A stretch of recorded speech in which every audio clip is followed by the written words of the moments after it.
जय परशुराम मित्रों। श्री हरि विष्णु के अवतार भगवान परशुराम को तो हम सभी जानते हैं। परशुराम ने अपनी माता का हिस्सा धड़ से अलग कर दिया था। आखिर क्यों, जानते हैं इस वीडियो में। परशुराम भगवान विष्णु के छठे अवतार माने जाते हैं। उनके पिता का नाम जमदग्नि और माता का नाम रेणुका था। परशुराम के 4 बड़े भाई थे।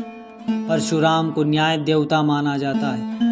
सहस्त्रार्जुन नामक राजा के राज्य में ही ऋषि जमदग्नि का आश्रम था। उन्हीं के राजकीय कोष से आश्रम का संचालन होता था।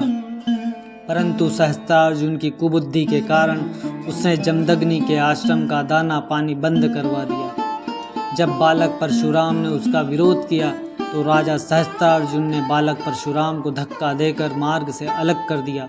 इसी सहस्त्रार्जुन को मारने के लिए ऋषि कुल में जन्म लेने के बाद भी राम ने परशु धारण किया था, इसीलिए उनका नाम परशुराम पड़ा।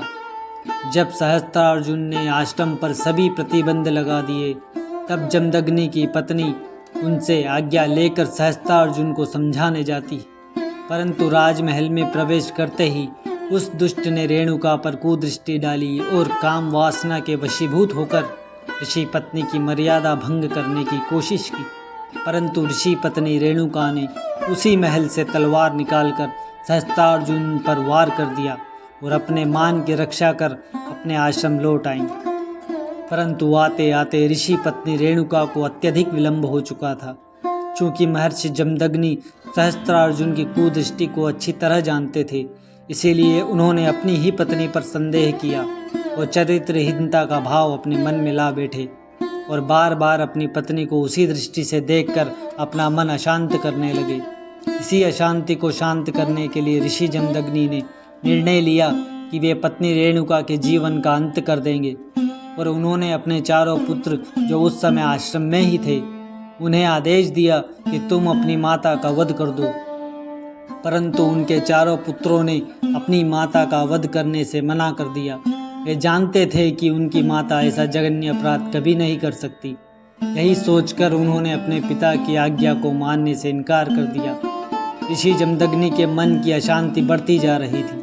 कुछ समय बाद भगवान शिव की तपस्या पूर्ण करके कई वर्षों बाद परशुराम अपने आश्रम लौट रहे थे।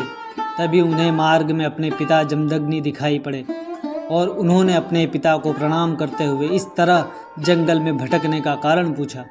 महर्षि जमदग्नि अपने पुत्र परशुराम को देखकर आते प्रसन्न हुए और उन्होंने परशुराम को भी अपनी आज्ञा पूर्ण करने के लिए कहा। ऋषि जमदग्नि कहते हैं, परशुराम तुम्हें मेरी एक आज्ञा का पालन करना होगा। ऐसा सुनकर परशुराम कहते हैं कि पिता की आज्ञा का पालन करना तो पुत्र का परम धर्म है।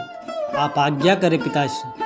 आज्ञा सुनकर बदल जाने के भय से ऋषि जमदग्नि ने परशुराम से वचन देने को कहा। परशुराम ने हंसते हुए अपने पिता को वचन दे दिया और कहा, हे पिताश्री अब तो आप बताइए आखिर मुझे करना क्या है। तब ऋषि जमदग्नि परशुराम को आश्रम लेकर आते हैं। आश्रम आते ही परशुराम अपनी माता रेणुका के चरणों में प्रणाम करते हैं। तभी ऋषि जमदग्नि बिना कारण बताए परशुराम को अपनी माता का सर काटने का आदेश दे देते हैं।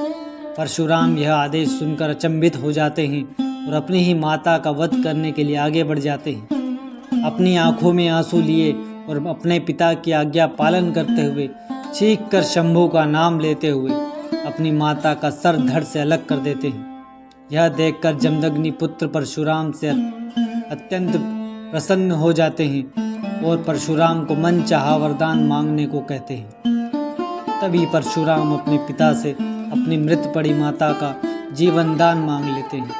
परशुराम रोते हुए अपनी माता का जीवन मांगते हैं और कहते हैं, पिताश्री मैंने भी आपको वचन देते समय एक क्षण का भी विलंब नहीं किया था, फिर आप अपना वर देने में इतना संकोच क्यों कर रहे हैं। इतना सुनकर महर्षि जमदग्नि अपने योग बल से देवी रेणुका को पुनर्जीवित कर देते हैं। यह देखकर परशुराम के साथ उनके सभी भाई अति प्रसन्न होते हैं। माता माता कहकर परशुराम अपनी माता के हृदय से लग जाते हैं। इस घटना के पश्चात भगवान परशुराम अपने पिता को कई कटु वचन सुनाते हैं और ऐसी तुच्छ बातों पर अपनी शांति और धैर्य न खोने की सलाह भी देते हैं और कभी नारी का अपमान न करने को कहते हैं। और स्वयं अपने द्वारा किए हुए कृत्य पर भी पछताते हैं। भगवान परशुराम के इन वचनों को सुनकर ऋषि जमदग्नि शर्मिंदगी महसूस करते हैं और क्षमा याचना करने के लिए स्वयं अपनी पत्नी रेणुका के पास जाते हैं। पत्नी रेणुका भी अपने विशाल हृदय का परिचय देते हुए महर्षि जमदग्नि को क्षमा कर देती है और इस घटना को हमेशा के लिए भूलने का प्रयास करती है। धन्यवाद। जय परशुराम।